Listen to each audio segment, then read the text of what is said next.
Class പെട്ടെന്ന് വരുത്തിയ ഒരു മാറ്റമാണ്. மதியத்துக்கு பின்பதாய் உள்ளதான இந்த வகுப்பு ஒரு திடீரென்று ஒரு மாற்றம் ஏற்பட்டிருக்கிறது. യൂത്ത്സിനോട് പ്രത്യേകിച്ച് വചനത്തിലൂടെ ചില കാര്യങ്ങൾ പറയുക എന്ന നിലയിലാണ് അത് ക്രമീകരിച്ചിരുന്നത്. வாலிபர்களோடு வசனத்திலிருந்து சில காரியங்களை பிரசங்கிக்க வேண்டும் என்கிற நிலையிலே தான் இது ஆயத்தப்படுத்தப்பட்டிருந்தது. രാവിലെ അനൗൺസ് ചെയ്തപ്പോഴും ഒരു ഏജ് ലിമിറ്റൊക്കെ പറഞ്ഞിരുന്നു. காலையிலே சொன்ன பொழுதும் ஒரு குறிப்பிட்ட வயது அவர்கள் சொன்னார்கள். പക്ഷേ ഇപ്പോൾ ഇവിടെ ആ ഏജ് ലിമിറ്റ് കഴിഞ്ഞവരാ കൂടുതലും ഇരിക്കുന്നത്. ஆனால் இப்பொழுது இந்த ஏஜ் லிமிட் தாண்டி அல்ல, அதை விட அதிகமாக இருக்கிறார்கள்.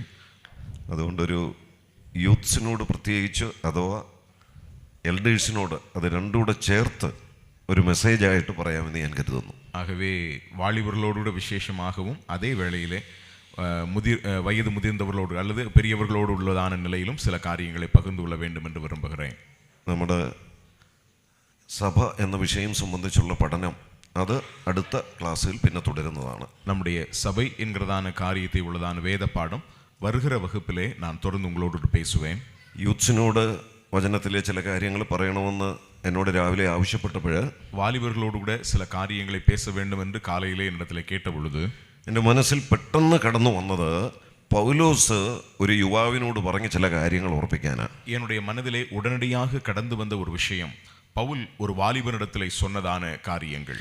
പൗലോസിൻ്റെ വിശ്വാസത്തിൽ നിജപുത്രൻ എന്ന് വിശേഷിപ്പിക്കപ്പെടുന്ന തിമോത്തിയോസ് എന്ന യുവാവ്, பவுலுடைய உத்தம குமாரன், விசுவாசத்தில் உத்தம குமாரன் என்று அறியப்பட்டிருக்கிற திமோத்தியோடு கூட പൗലോസിൻ്റെ ഒരു ശിഷ്യനായിരുന്നു തിമോത്തിയോസ് എന്ന് നമുക്ക് പറയാം.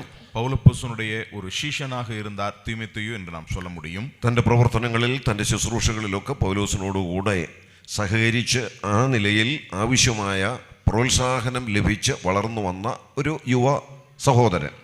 പൗലുடைய ஊழியங்களிலே எல்லா விதத்திலும் உற்சாகப்படுத்தப்பட்டும் வழிநடத்தப்பட்டும் வந்ததான நிலையிலே ஒரு உற்சாகமடைந்த ஒரு வாலிபன் தான் இந்த திமோத்தியோ. തൻ്റെ മിഷണറി യാത്ര മധ്യേ നല്ല സാക്ഷ്യമുള്ള ഒരു ചെറുപ്പക്കാരനാണെന്ന് കണ്ടാണ് ആ തിമോത്തിയോസിനെ തൻ്റെ കൂടെ കൂട്ടിയത്.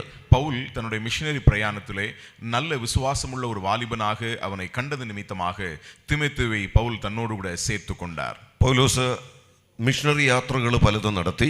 பவுல் அநேக மிஷனரி பிரயாணங்களை செய்திருக்கிறார். പല സ്ഥലങ്ങളിൽ സ്ഥലം സഭകൾ രൂപം കൊണ്ടു. പല ഇടങ്ങളിലെ സ്ഥല സഭകൾ அதன் நிமித்தமாக உருவாகி இருக்கிறது. പല ലേഖനങ്ങൾ പൗലോസ് എഴുതി. പല നിരൂപங்களை പൗൽ எழுதியிருக்கிறார். അതിന്റെ ഇടയ്ക്ക് സുവിശേഷം നിമിത്തം ജയിലിൽ കിടക്കേണ്ടി വന്നിട്ടുണ്ട്. அதன் நடுவிலே சுவிசேஷத்து நிமித்தமாக சிறைச்சாலையிலும் இருந்திருக்கிறார். ഇപ്പോൾ ഈ രണ്ടാമത്തെ ലേഖനം തിമോത്തിയോസിന് എഴുതിയത് இப்பொழுது பவுல் திமோத்தியோக்கு தன்னுடைய இரண்டாவது நிருபத்தை எழுதும்போது തന്റെ ഏറ്റവും ഒടുവിലത്തെ ലേഖനമാണ്. அது அவருடைய மிக கடைசி ஒரு நிருபமாக இருக்கிறது. പൗലോസ് എഴുതിയ 14 ലേഖനങ്ങളാണ് പുതിയ നിയമത്തിലുള്ളത് എന്നാണ് നമുക്ക് മനസ്സിലാക്കാൻ കഴിയുന്നത്. പൗൽ എഴുതിன 14 നിരൂപങ്ങൾ പുതിയ ഏർപ്പാട്ടിൽ இருக்கிறது എன்கிறதை നാം പുரிந்து കൊள்ள முடியும். അതിൽ 13 ലേഖനങ്ങളെ കുറിച്ചും അതിന്റെ മുകളിൽ തലക്കെട്ട് കൊടുത്തിട്ടുണ്ട് പൗലോസ് എഴുതിയത് എന്ന്. அதனுடைய 13 நிருபங்களுக்கு மேலே பவுலால் எழுதப்பட்டது என்று அதற்கு தலையங்கம் கொடுக்கப்பட்டிருக்கிறது. എബ്രായ ലേഖനത്തിന് അങ്ങനെ ഒരു ഹെഡിങ് കൊടുത്തിട്ടില്ലെങ്കിലും எபிரேயருக்கு நிருபத்திலே அப்படிப்பட்டதான ஒரு தலைப்பு கொடுக்கப்படவில்லை என்றாலும் അതിന്റെ പഠനത്തിൽ എബ്രായ ലേഖനവും പൗലോസ് തന്നെ എഴുതിയത് എന്നാണ് ഞാൻ മനസ്സിലാക്കുന്നതും ആ നിലയിലാണ് പഠിപ്പിക്കുന്നതും. அதை படிக்கும் பொழுது பவுல்தான் எபிரேயருக்கு நிருபத்தையும் எழுதியிருக்கிறார் என்கிறதை புரிந்து கொண்டு அதை நம்பி அதை அவ்விதமாக தான் நானும் பிரசங்கிக்கின்றேன். അങ്ങനെയെങ്കിൽ 14 ലേഖനങ്ങളാണ് പൗലോസ് എഴുതിയത് നമുക്ക് ബൈബിളിൽ കിട്ടിയിട്ടുള്ളത്. அவ்விதமாக பவுலால் எழுதப்பட்ட 14 நிருபங்கள் நம்முடைய கரங்களிலே கிடைக்கப்பெற்று வேத புத்தகத்திலே இடம்பெற்றிருக்கிறது. ഈ 14 ലേഖനങ്ങളിൽ താൻ എഴുതിയ ഏറ്റവും ഒടുവിലത്തെ ലേഖനമാണ് തിമോത്തിയോസിന് എഴുതിയ രണ്ടാമത്തെ ലേഖനം. இந்த 14 நிருபங்களிலே பவுலால் எழுதப்பட்டதான ஒரு இறுதி நிருபம் தான் அங்கே திமோத்தியோக்கு எழுதின இரண்டாம் நிருபம். തന്റെ രണ്ടാമത്തെ കാരാഗ്രഹവാസ സമയത്ത് എഴുതിയ ലേഖനം കൂടിയാണ്. தன்னுடைய இரண்டாவது சிறைச்சாலையின் அனுபவத்தில் இருக்கும் பொழுது அவரால் எழுதப்பட்டதான ஒரு நிருபம். തനിക്ക് ഒന്നാമത് ജയിലിൽ കിടക്കേണ്ടി വന്ന സമയത്ത് എഴുതിയ 4 ലേഖനങ്ങളുണ്ട്. அவர் முதலாவது முறையாக சிறைச்சாலையில் இருக்கக்கூடிய சந்தர்ப்பத்திலே எழுதப்பட்டதான 4 நிருபங்கள் உண்டு. ആ 4 ലേഖനങ്ങൾ വേദ പഠിതാക്കൾ കാരാഗ്രഹ ലേഖനങ്ങൾ എന്ന് വിശേഷിപ്പിച്ചുകൊണ്ടാണ് അതിനെ മനസ്സിലാക്കുന്നത്. அந்த 4 நிருபங்களை வேத பண்டிதர்கள் சிறைச்சாலை நிருபங்கள் என்று அடைமொழியிட்டு அழைக்கின்றார்கள். അത് എഫേസ്യ ലേഖനം, കൊലോസ്യ ലേഖനം, ഫിലിപ്പിയ ലേഖനം, ഫിലമോൻ എഴുതിയ ലേഖനം എന്നീ 4 ലേഖനങ്ങളാണ്. அது எபேசியர், கொலோசியர், பிலிப்பியர், അതുപോലെ പിലമോനുക്ക് എഴുതിയ നിരുപം എன்கிற 4 നിരുപങ്ങൾ. എന്നാൽ ജയിലിൽ കിടന്ന് തന്നെ എഴുതിയ ലേഖനമാണ് 2 തിമോത്തിയും. ஆனால் சிறைச்சாலையில் இருந்துதானே அவரால் எழுதப்பட்டதான ஒரு நிருபம் தான் 2 திமோத்தேயு. ഇത് 2ാം കാരാഗൃഹവാസ സമയത്ത് എഴുതി എന്ന് മാത്രം. இது தன்னுடைய 2வது சிறைச்சாலையின் അനുഭവത്തിലെ അവർ എഴുതിനാർ என்பதாகும். അപ്പോൾ പൗലോസ് തന്റെ ജീവിതത്തിന്റെ ഒടുവിൽ അഥവാ 2ാം കാരാഗൃഹവാസത്തിൽ എഴുതി തിമോത്തിയോസിന് എത്തിച്ചു കൊടുത്ത ലേഖനം എന്നുള്ള നിലയിൽ തന്റെ ഒടുവിലത്തെ കത്ത് എന്ന് ഇതിനെ നമുക്ക് വിശേഷിപ്പിക്കാം. அவ்விதமாக பவுலப்போஸ்தலன் தன்னுடைய வாழ்வின் சிறைச்சாலையின் அனுபவத்தினுடைய நிலையிலே இறுதியாக அவர் எழுதின ஒரு நிருபம் தான் 2 திமோத்தியின் புத்தகம் என்பதாகும். ഈ ലേഖനത്തിൽ പൗലോസ് തിമോത്തിയോസിനെ ഒരു യുവാവ് എന്നുള്ള നിലയിൽ അല്ല, ഒരു യുവ സുവിശേഷകൻ എന്നുള്ള നിലയിൽ എൻകറേജ് ചെയ്തുകൊണ്ട് അനേക കാര്യങ്ങൾ രേഖപ്പെടുത്തുന്നുണ്ട്. இந்த நிருபத்திலே பவுலப்போஸ்தலன் தீமோத்தேயுவை ஒரு வாலிபன் என்கிற நிலையிலே அல்லது ஒரு வாலிப ஊழியக்காரன் என்கிற நிலையிலே விசேஷித்துக் கொண்டு அநேக காரியங்களை அவருக்கு உற்சாகப்படுத்தும்படியாக எழுதுகின்றார். ഇതിനകത്ത് പൗലോസ് തിമോത്തിയോസിനെ മകനെ എന്ന് വിളിക്കുന്നുണ്ട്. എന്റെ മകനെ എന്നാണ് വിളിച്ചിട്ടുള്ളത്. இதற்குள்ளாக அப்போஸ்தலனாகிய பவுல் தீமோத்தேயுவை என் குமாரனே என்று அழைக்கிறதை நாம் பார்க்க முடியும். 2 തിമോത്തിയോസ് 2ാം അധ്യായത്തിന്റെ 1ാം വാക്യത്തിൽ നമ്മൾ അങ്ങനെ വായിക്കുന്നുണ്ട്. 2 തിമോത്തിയുടെ പുസ്തകം 2ാം അധികാരത്തിന്റെ 1ാം വചനത്തിലെ നാം அதை വാസിக்க முடியும். ആദലാൽ എൻ കുമാരനെ നീ ക്രിസ്തു യേശുവിൽ കൃപയിൽ ബലപ്പെടുക. എന്റെ മകനെ എന്ന് പൗലോസ് തിമോത്തിയോസിനെ വിളിച്ചുകൊണ്ടാണ് ഈ കത്ത് എഴുതുന്നത്. എൻ കുമാരനെ എന്ന് പൗൽ തിമോത്തിയെ അழைത്തുകൊണ്ട് ഇവിധமாக തന്റെ നിരുപത്തെ തുടരുகிறார். അത് മാത്രമല്ല, ഇതിന്റെ 1ാം അധ്യായത്തിന്റെ 1ാമത്തെ വാക്യത്തിൽ തന്നെ അത് மட்டுமல்ல இந்த 1ാം അധികാരത്തിന്റെ 1ാം വചനത്തിൽ തന്നെ അപ്പോസ്തലനായ പൗലോസ് പ്രിയ മകനായ തിമോത്തിയോസിന് എഴുതുന്നത് എന്ന് പറയുന്നുണ്ട്. അപ്പോസ്തലനായ പൗൽ പ്രിയമുള്ള കുമാരനായ തിമോത്തിക്ക് എഴുതുகிறது എന്ന് നാം വാസിக்க முடியும். അപ്പോൾ പൗലോസ് കത്ത് എഴുതുന്നത് തിമോത്തിയോസുമായിട്ടുള്ള വളരെ അഭേദ്യമായ ഒരു സ്നേഹബന്ധത്തിന്റെ അടിസ്ഥാനത്തിലാണ്. அப்படி என்றால் அப்போஸ்தலனாகிய பவுல் தீமோத்தேயுக்கு இந்த நிருபத்தை எழுதுகிறது அவருடைய இதயபூர்வமான ஒரு அன்பின் அடிப்படையிலே இந்த கடிதத்தை அவருக்கு எழுதுகிறார். ഒരു മകൻ എന്ന് കണ്ടുകൊണ്ട് ഒരു മകനാக അവരെ பார்த்து ആ നിലയിൽ പൗലോസ് തിമോത്തിയോസിനെ ശാസിക്കുന്നുണ്ട്. அந்த நிலையிலே பவுல் அப்போஸ்தலன் தீமோத்தேயுவை கடிந்து கொள்ளுகிறார். പൗലോസ് തിമോത്തിയോസിനെ തിരുത്തുന്നുണ്ട്. പൗൽ அப்போஸ்தலൻ தீமோத்தேயுவை சீர்படுத்துகிறார். ഈ തിമോത്തിയോസ് എന്ന യുവാവ് തന്റെ ജീവിതത്തിലും ശുശ്രൂഷയിലും ശ്രദ്ധിക്കേണ്ട കാര്യങ്ങൾ വളരെ വിനയത്തോടെ ഓർപ്പിക്കുന്നുണ്ട്. இந்த தீமோத்தேயு என்கிறதான வாலிபன் தன்னுடைய வாழ்க்கையிலும் ஊழியத்திலும் அவன் கவனத்திலே வைத்திருக்க வேண்டியதான காரியங்களை இங்கே பவுல் அவருக்கு சுட்டி காண்பிக்கின்றார். അങ്ങനെ തിമോത്തിയോസിനെ കർത്താവിന്റെ വേലയിൽ പ്രയോജനപ്പെടത്തക്ക നിലയിൽ പ്രോത്സാഹിപ്പിക്കുന്ന ഒരു കത്തുകൂടിയാണ് ഈ ലേഖനം. அவ்விதமாக தீமோத்தேயு என்கிறதான வாலிபனை ஆண்டவருடைய ஊழியத்திலே பயனுள்ளவனாக மாறும்படியாக உற்சாகப்படுத்துகிறதான ஒரு நிருபம் தான் இந்த புத்தகம். ഈ ലേഖനത്തിന്റെ 1ാമത്തെ അധ്യായത്തിൽ നിന്ന് ഏതാനും ചില കാര്യങ്ങൾ പൗലോസ് തിമോത്തിയോസിനോട് പറഞ്ഞത് ഞാൻ ഓർപ്പിക്കാൻ ആഗ്രഹിക്കുകയാണ്. இந்த நிருபத்தினுடைய 1ாம் அதிகாரத்திலிருந்து அப்போஸ்தலனாகிய பவுல் தீமோத்தேயுக்கு சொன்னதான சில காரியங்களை உங்களோடு கூட பகிர்ந்து கொள்ள விரும்புகிறேன். 1ാം അധ്യായത്തിന്റെ 3ാം വാക്യത്തിൽ പൗലോസ് പറയുന്നുണ്ട്, 1ാം அதிகாரத்தினுடைய 3ാം വചനത്തിലെ പൗൽ சொல்கிறார், എന്റെ പ്രാർത്ഥനയിൽ രാവും പകലും ഞാൻ നിന്നെ ഓർക്കുന്നുണ്ട്. நான் இரவும் பகலும் இடைவிடாமல் என் ஜெபங்களில் உன்னை நினைக்கின்றேன். അപ്പൊ പൗലോസ് തിമോത്തിയോസിനെ നിരന്തരം പ്രാർത്ഥനയിൽ ഓർക്കുന്നുണ്ട്. அப்படி என்றால் அப்போஸ்தலனாகிய பவுல் தீமோத்தேயுவை என்றென்று நிரந்தரமாக ஜெபத்தில் நினைவு கூறுகிறார். ആ തിമോത്തിയോസിനോടാണ് പറയുന്നത്. அந்த தீமோத்தேயுவிடத்திலே சொல்கிறார். 1ാമത്തെ ആലോചന, 1வது ആലോചனை, 6ാമത്തെ വാക്യം, 6வது வசனம், എന്റെ കൈവിപ്പിനാൽ നിന്നിലുള്ള ദൈവത്തിന്റെ കൃപാവരം ജ്വലിപ്പിക്കണമെന്ന് നിന്നെ ഓർമ്മപ്പെടുത്തുന്നു. நான் உன்மேல் என் கைகளை வைத்ததினால் உனக்கு உண்டான தேவவரத்தை நீ அனல் மூட்டி எழுப்பி விடும்படி உனக்கு நினைப்பூட்டுகிறேன். അപ്പോൾ അവിടെ പൗലോസ് ഓർപ്പിക്കുന്നു, இங்கே பவுல் சொல்லுகின்றார், നിന്നിലുള്ള കൃപാവരം നീ ജ്വലിപ്പിക്കണം. உன்னிலுள்ளதான தேவ வரத்தை நீ அனல் மூட்டி எழுப்பி விட வேண்டும். 2ാമത്തെ നിർദ്ദേശം 8ാം വാക്യത്തിന്റെ ഒടുവിൽ നാം വായിക്കുന്നു. 2வது சொல்லக்கூடியதான காரியம் 8வது வசனத்திலே நாம் பார்க்கிறோம். സുവിശേഷത്തിനായി ദൈവശക്തിക്ക് ഒത്തവണ്ണം നീയും എന്നോടുകൂടെ കഷ്ടം സഹിക്ക. நீ வெட்கப்படாமல் தேவ வல்லமைக்கேற்றபடி சுவிசேஷத்திற்காக என்னோட கூட தீங்கு அனுபவி.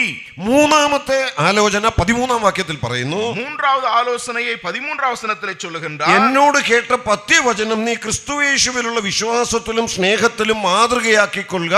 இங்கே 14ാം വചനത്തിலே வாசிக்கின்றோம், 13. மன்னிக்க வேண்டும். நீ கிறிஸ்து இயேசுவை பற்றும் விசுவாசத்தோடும் அன்போடும் என்னிடத்தில் கேட்டிருக்கிற ஆரோக்கியமான வசனங்களின் சட்டத்தை கைக்கொண்டிரு. ഇത് മൂന്നും പൗലോസ് തിമോത്തിയോസിനെ ഓർപ്പിച്ചിട്ട് ഇവകൾ മൂന്നയും പൗൽ തിമോത്തിക്ക് ചൊല്ലിവിട്ട് 2-ാം അധ്യായം തുടങ്ങുമ്പോൾ വേറൊരു നിർദ്ദേശം കൂടെ കൊടുക്കുകയാണ്. 2-ാം അധികാരം തുവങ്ങും പൊഴുത് വേറൊരു ആലോചനയും കൊടുக்கிறார். നീ ഈ പറഞ്ഞ രീതിയിൽ ജീവിക്കാൻ കഴിയണമെങ്കിൽ നീ ഇங்கே சொல்லப்பட்டதான நிலையிலே வாழ வேண்டும் என்று சொன்னால் എന്റെ മകനെ என் குமாரனே ക്രിസ്തുയേശുവിലുള്ള കൃപയാൽ ശക്തിപ്പെടുക. ക്രിസ്തു യേശുവിലുള്ള കൃപയിൽ ബലപ്പെട്. അപ്പൊ 4 കാര്യങ്ങളാണ് പൗലോസ് പറഞ്ഞത് നമുക്ക് ഇവിടെ കാണാൻ കഴിയുന്നത്. ആകவே 4 കാര്യങ്ങളെ പൗൽ അപ്പോസ്തലൻ ഇங்கே சொன்னதை നാം பார்க்க முடியும். ഇന്ന് ഇവിടെ ഇരിക്കുന്ന എന്നോടും നിങ്ങളോടുമുള്ള ദൈവിക ആലോചനയാണ് ഈ 4 കാര്യങ്ങൾ. இன்று இங்கே இருக்கக்கூடிய என்னோடும் உங்களோடும் சொல்லப்படுகிறதான தேவனுடைய ஆலோசனை தான் இந்த 4 കാര്യങ്ങൾ. കേവലം യുവാക്കൾ മാത്രമല്ല, ആ യുവത്വത്തിന്റെ പരിധി പ്രായം കൊണ്ട് കഴിഞ്ഞെങ്കിലും നമ്മുടെ ആത്മീയ ജീവിതത്തിൽ നാം വളരെ ശ്രദ്ധിക്കേണ്ട ഏറ്റവും പ്രധാനമായ 4 ആലോചനകൾ. வாலிபர்களுக்காக மட்டுமல்ல, வாலிப பருவத்தை கடந்து வயது முதிர்ந்தவர்களாய் மாறி இருந்தாலும் நம்முடைய வாழ்க்கையில நாம் கவனிக்க வேண்டியதான மிக முக்கியமான 4 കാര്യங்களை இங்கே நாம் பார்க்கிறோம். ഒന്ന്, നിങ്ങൾക്ക് ലഭിച്ചിട്ടുള്ള കൃപാവരങ്ങൾ നിങ്ങൾ ജ്വലിപ്പിക്കണം. ஒன்று, உங்களுக்கு கொடுக்கப்பட்டிருக்கிறதான தேவ வரத்தை அனல் மூட்டி எழுப்ப வேண்டும். 2, സുവിശേഷത്തെ കുറിച്ച് ലജ്ജിക്കാതെ സുവിശേഷത്തിന് വേണ്ടി കഷ്ടം സഹിക്കണം. இரண்டாவதாக சுவிசேஷத்தை குறித்து வெட்கப்படாமல் சுவிசேஷத்திற்காக தீங்கு அனுபவிக்க வேண்டும். 3, പത്യവചനം മുറുകെ പിടിച്ച് അതനുസരിച്ച് ജീവിക്കണം. மூன்றாவதாக கேட்ட ஆரோக்கியமான வசனங்களை கைக்கொண்டு அதன்படி வாழ வேண்டும். 4, ദൈവ കൃപയിൽ ശക്തിപ്പെടണം. 4, தேவனுடைய கிருபையிலே பலப்பட வேண்டும். ഇത് 4മാണ് ഞാൻ അല്പം ഒന്ന് വിശദീകരിക്കുന്നത്. இந்த 4 தான் கொஞ்சம் விளக்கி சொல்ல விரும்புகிறேன். 1, കൃപാവരം ജ്വലിപ്പിക്കണം. தேவ வரத்தை அனல் மூட்டி எழுப்ப வேண்டும். നമുക്കറിയാം, എന്തെങ്കിലുമൊക്കെ ചില കഴിവുകൾ ഇല്ലാത്ത ആരും ഇവിടെ ഇരിപ്പില്ല. നമുക്ക് தெரியும், ഏതോ ഒരു താലന്തുകൾ ഇല്ലാതെ ഒരുവരും ഇங்கே கிடையாது. അല്പം മുമ്പ് ഉണ്ടായിരുന്നല്ലോ ഇന്നല്ലേ താലന്ത് ടൈം. താലന്തുകൾ അത് ഉപയോഗിക്കാനുള്ള ഒരു സമയം ഇവിടെ ഉണ്ടായിരുന്നു. கொஞ்ச நேரத்துக்கு முன்பதாக உங்களுடைய தாளந்துகளை பயன்படுத்தக்கூடிய நேரம் இங்கே இருந்தது. നമുക്ക് തന്നിട്ടുള്ള കഴിവുകളെ നമ്മൾ ഉപയോഗിക്കുക. നമുക്ക് കൊടുக்கப்பட்டிருக்கிறதான தாளந்துகளை நாம் பயன்படுத்துகிறோம். ദൈവസഭയെ സംബന്ധിച്ച് നമ്മൾ ചിന്തിച്ചാൽ, தேவ சபையை பொறுத்த மட்டிலே நாம் சிந்திக்கும்போது അതിനകത്തുള്ള ആളുകൾക്ക്, அதற்குள்ளாக இருக்கக்கூடிய நபர்களுக்கு ഏതെങ്കിലും ഒരു കൃപാവരം കിട്ടാത്ത ആരുമില്ല. ஏதோ ഒരു கிருபை வரத்தை பெற்றுக்கொள்ளாத ஒருவரும் கிடையாது. ഇവിടെ നമ്മൾ സാധാരണ താലന്ത് എന്ന വാക്ക് ഉപയോഗിക്കും. இங்கே சாதாரணமாக தாளந்து என்கிற வார்த்தையை பயன்படுத்துவோம். എന്നാൽ ദൈവമക്കളെ സംബന്ധിച്ചിടത്തോളം, ஆனால் தேவ பிள்ளைகளை பொறுத்த மட்டிலே താലന്തിനേക്കാൾ ആവശ്യമായിട്ടിരിക്കുന്നത്, தாளந்தை விட தேவையாயிருப்பது കൃപാവരങ്ങളാണ്. தேவ வரமாகும். കൃപാവരത്തിനും തമിഴിൽ താലന്തെന്നാണോ? ദൈവവരം. എന്താ ഇത് തമ്മിലുള്ള വ്യത്യാസം? என்ன இவைகளுக்கு இடையில் உள்ளதான வித்தியாசம்? താലന്തെന്ന് പറയുന്നത് தாளந்து என்று சொல்லுகிறது ഒരു പക്ഷേ ജനിച്ചപ്പോഴേ കിട്ടുന്ന ചില കഴിവുകളാണ്. ஒருவேளை பிறந்த பொழுதே நமக்கு இருக்கக்கூடியதான திறமைகள்.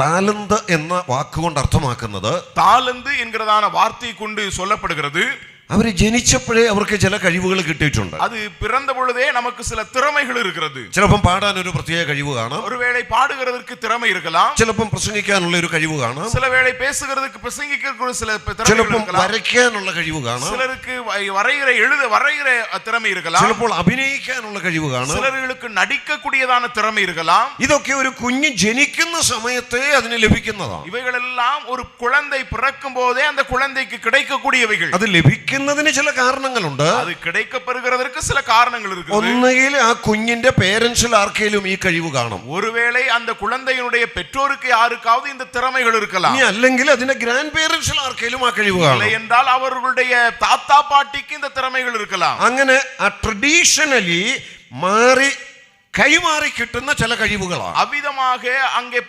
பரம்பரையாக அவர்களுக்கு இருக்கக்கூடிய திறமைகள் மாறி மாறி வந்து கிடைக்கக்கூடியவைகளா இருக்கலாம். അതിനെയാണ് നമ്മൾ താലന്തുകൾ എന്ന വാക്കുകൊണ്ട് ഉപയോഗിക്കുന്നത്. அவ்விதமான காரியங்களை தான் தாளந்துகள் அல்லது திறமைகள் என்கிற வார்த்தையை பயன்படுத்துகிறோம். ഇവിടെ ഇരിക്കുന്ന നമുക്കെല്ലാം ഏതെങ്കിലും നിലയിലുള്ള ചില താലന്തുകൾ അഥവാ കഴിവുകൾ കിട്ടിയിട്ടുണ്ട്. അതുപോലെதானே இங்க இருக்கக்கூடியதான நம்முடைய வாழ்க்கையிலே ஏதாவது சில தாளந்துகள் நமக்கு கிடைக்கப்பட்டிருக்கிறது. നമ്മൾ കുഞ്ഞുങ്ങളെ സ്കൂളിലൊക്കെ വിടുമ്പോൾ, நம்முடைய பிள்ளைகளை பள்ளிக்கூடத்துக்கு அனுப்பும்போது അവരുടെ പഠനത്തോട് പഠനത്തോടൊപ്പം ഇങ്ങനെയുള്ള താലന്തുകൾ വികസിപ്പിക്കാനുള്ള അവസരങ്ങളും അവിടെ ഉണ്ട്. அவர்களுடைய படிப்போடு சேர்ந்துதானே அவருடைய திறமைகளை வளர்த்துக் கொள்ளக்கூடிய காரியங்களுக்கும் அவர்களுக்கு பயிற்சி கொடுக்கிறார்கள். അതിനാണ് സ്കൂളിൽ ചില കോമ്പറ്റീഷൻസ് ഒക്കെ നടത്തും. அதற்காக தான் பள்ளிக்கூடத்திலே சில போட்டிகள் நடத்துவார்கள். അതിന് പ്രൈസ് ലഭിക്കുന്നവരെ അടുത്ത ജില്ലയിലേക്ക് വിടും. അവർ அங்கே அதிலே வெற்றி பெறுகிறவர்களை அடுத்த போட்டிக்காக அடுத்த மாவட்டத்துக்கு அனுப்புவார்கள். അതിന് നമ്മളും പിന്നിൽ നിന്ന് അധ്വാനിക്കും. அதற்கு பின்னால் இருந்து நாம் அதற்காக பிரயாசப்படுவோம். അവരെ വിട്ടിരിക്കുന്ന സ്കൂളിലും അതിനുള്ള ക്രമീകരണങ്ങൾ ചെയ്യും. அவர்களை அனுப்பி இருக்கக்கூடிய பள்ளிக்கூடத்திலும் அப்படிப்பட்ட ஒழுங்குகளை வைத்திருப்பார்கள். അതിനെ നമ്മൾ പറയുന്നത് താലന്തുകൾ എന്ന വാക്കുകൊണ്ടാണ്. அதற்கு நாம் பயன்படுத்தக்கூடியது தாலந்துகள் என்கிற வார்த்தையை கொண்டு. ஆனால் കൃപാവരം എന്ന് പറയുന്നത് അതിൽ നിന്നും അല്പം വ്യത്യസ്തമാണ്. ദേവവരം എന്ന് ചൊല്ലുகிறது அதை விட சற்று வித்தியாசமானது. അതൊരു പക്ഷേ ജനിച്ചപ്പോഴേ കിട്ടിയതായിരിക്കത്തില്ല. ஒருவேளை அது பிறந்த பொழுதே கிடைக்காமல் இருக்கலாம். വീണ്ടും ജനിക്കുമ്പോൾ കിട്ടുന്നതാണ്. മറുപടി പിറക്കുമ്പോൾ கிடைக்கக்கூடியது. രക്ഷിക്കപ്പെടുന്ന നിമിഷം ദൈവം തരുന്ന ചില പ്രത്യേക കഴിവുകൾ. രക്ഷിക്കപ്പെടും பொழுது தேவன் கொடுக்கக்கூடியதான சில விசேஷமான திறமைகள். അത് ചിലപ്പോൾ തനിക്ക് താലന്തായി ലഭിച്ചിരുന്നത് ദൈവം കൃപാവരമായി അംഗീകരിച്ചെന്ന് വരാം. சில வேளை தனக்கு தாலந்தாக கிடைக்கப்பட்டதை தேவன் பின்னாட்களில் அவர்களுக்கு தேவவரமாக அதை ஏற்றுக்கொண்டிருக்கலாம். എന്നാൽ ചിലരെ സംബന്ധിച്ചിടത്തോളം അവർക്ക് ലഭിച്ചിട്ടേ ഇല്ല താലന്തായി. சிலருக்கு பொறுத்தமட்டிலே சிலருக்கு அது தாலந்தாகவே கொடுக்கப்பட்டிருக்காது. എന്നാൽ അവർ രക്ഷിക്കപ്പെട്ട നിമിഷം ஆனால் രക്ഷിக்கப்பட்ட பொழுது അവരെ കുറിച്ചുള്ള ദൈവത്തിന്റെ പ്ലാൻ നിവർത്തിക്കുവാനായി அவர்களை குறித்ததான தேவனுடைய திட்டத்தை நிறைவேற்றும்படியாக ദൈവം പ്രത്യേകമായി കൊടുക്കുന്ന ചില കഴിവുകൾ, தேவன் விசேஷமாக கொடுக்கக்கூடியதான சில திறமைகள். അപ്പോൾ ഇത് രണ്ടും തമ്മിലുള്ള വ്യത്യാസം മനസ്സിലായെന്ന് ഞാൻ കരുതുന്നു. ஆகவே இவைகள் இரண்டுக்கும் இடையிலுള്ളதான வித்தியாசம் என்ன என்பதை புரிந்து கொண்டிருப்பீர்கள். ഒന്നിനെ നമ്മൾ ടാലന്റ്സ് എന്ന് പറയും, അടുത്തതിനെ നമ്മൾ ഗിഫ്റ്റ്സ്, ദൈവം തന്ന വരങ്ങൾ, കൃപാവരം എന്ന് പറയും. ஒன்றை நாம் தாலந்துகள் என்று சொல்லுவோம், மற்றொன்றை தேவனால் கொடுக்கப்பட்டிருக்கிற வரங்கள் என்று நாம் சொல்லுவோம். ഇത് രണ്ടും ഉപയോഗിച്ചെങ്കിൽ മാത്രമേ അതുകൊണ്ട് പ്രയോജനമുള്ളൂ. ഇവകൾ இரண்டையும் நாம் பயன்படுத்தினால் மட்டுமே அதனாலே பயன் உண்டு. നല്ലപോലെ പാടാനുള്ള ഒരു കഴിവ് ഒരു കുഞ്ഞിന് താലന്തായിട്ട് കിട്ടിയിട്ടുണ്ടെന്ന് കരുതുക. நல்ல பாடக்கூடியதான ஒரு திறமை ஒரு பிள்ளைக்கு தாலந்தாய் கிடைத்திருக்கிறது என்று வைத்துக்கொள்ளுங்கள். സാഹചര്യം കൊണ്ട് അതിനെ സ്കൂളിലൊന്നും വിടാൻ പേരൻസിന് പറ്റിയിട്ടില്ല. ஆனால் சூழ்நிலை நிமித்தமாக அந்த பிள்ளைக்கு அதை குறித்ததான பயிற்சி கொடுக்க பெற்றோர்களால் முடியவில்லை. അതിനൊരു പാട്ട് പാടാൻ ഒരു സ്റ്റേജ് പോലും കിട്ടാൻ ഒരു അവസരം ഉണ്ടായിട്ടില്ല. அந்த பிள்ளைக்கு பாடல் பாடுகிறதுக்குரியதான ஒரு மேடை கூட கிடைக்கக்கூடிய வாய்ப்பு இல்லை. അങ്ങനെയാണെങ്കിൽ അതിന് ലഭിച്ച കഴിവ് കൊണ്ട് ഒരു പ്രയോജനവും ആർക്കും ഉണ്ടാകുന്നില്ല. அப்படினால் அந்த பிள்ளைக்கு கிடைக்கப்பட்டிருக்கிற திறமையினாலே எந்த ஒரு பயனும் யாருக்கும் உண்டாகாது. ആ കഴിവ് കൊണ്ട് ചിലർക്ക് പ്രയോജനം ഉണ്ടാകണമെങ്കിൽ அந்த திறமையினாலே சிலருக்கு பயன் உண்டாக வேண்டும் என்றால் അത് കണ്ടുപിടിച്ച് ഉപയോഗിക്കാനുള്ള അവസരങ്ങൾ കൊടുത്ത് അതിനെ പ്രോത്സാഹിപ്പിക്കണം. அதை കണ്ടുപിടിத்து அதை பயன்படுத்தக்கூடியதான நேரங்களை கொடுத்து உற்சாகப்படுத்த வேண்டும். അതുപോലെ തന്നെ കൃപാവരവും, അതുപോലെതാണ് ദേവവരവും.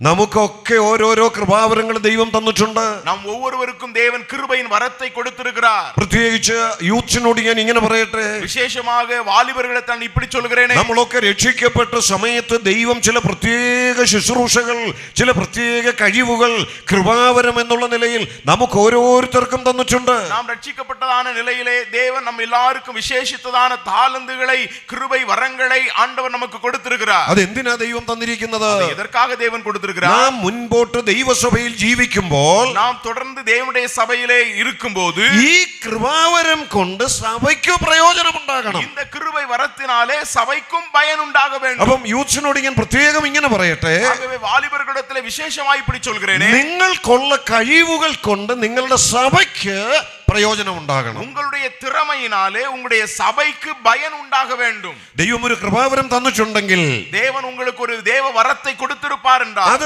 ദൈവസഭയ്ക്ക് വേണ്ടി ഉപയോഗിക്കാനുള്ളതാണ്. அதை தேவ சபைக்காக நீங்கள் பயன்படுத்த வேண்டும். അത് ദൈവ മഹത്വത്തിന് വേണ്ടി ഉപയോഗിക്കുവാനായിട്ടുള്ളതാണ്. அதை தேவ மகிமைக்காக நீங்கள் பயன்படுத்த வேண்டும். ഞാൻ പ്രത്യേകം ഇങ്ങനെ പറയട്ടെ, நான் വിശേഷമായി இப்படி சொல்கிறேன். ഇവിടെ ഇരിക്കുന്ന മാതാപിതാക്കൾക്ക് പ്രത്യേകം ഓർമ്മിക്കുവാനായിട്ട് പറയട്ടെ, இங்கே இருக்கக்கூடிய பெற்றோர்களுக்கு விசேஷமாக நான் சுட்டி காண்பிக்க விரும்புகிறேன். നമ്മുടെ കുഞ്ഞുങ്ങൾക്കുള്ള കഴിവുകൾ, நம்முடைய பிள்ளைகளுக்கு இருக்கக்கூடியதான திறமைகள் അത് ലോകത്തിൽ പ്രദർശിപ്പിക്കുവാൻ നമുക്ക് വലിയ ആഗ്രഹമാണ്. அதை உலகத்திலே காண்பிக்கிறதற்கு நமக்கு அதிகமான விருப்பம் உண்டு. അതിനുള്ള അവസരങ്ങൾക്കായി നാം നമ്മാലാവുന്നത് ചെയ്തെന്ന് വരാം. அதற்குரியதான வாய்ப்புகளுக்காக நம்மாலே கூடுமான காரியங்களை நாம் செய்கிறவர்களாய். എന്നാൽ നമ്മുടെ കുഞ്ഞുങ്ങൾക്ക് ലഭിച്ചിട്ടുള്ള കൃപാവരങ്ങളെ ஆனால் நம்முடைய பிள்ளைகளுக்கு கொடுக்கப்பட்டிருக்கிற இருக்கிறதான ஆவிக்குரிய வரங்களை അതൊന്ന് കണ്ടുപിടിക്കുവാൻ, அதை കണ്ടുപിടിக்க, അതൊന്ന് മനസ്സിലാക്കുവാൻ, அதை புரிந்து கொள்ள, അത് സഭയിൽ ഉപയോഗിക്കുവാൻ அதை சபையிலே பயன்படுத்த നാം എത്രമാത്രം ശ്രദ്ധിക്കാറുണ്ട്. நாம் எவ்வளவு கவனமாக இருக்கிறோம்.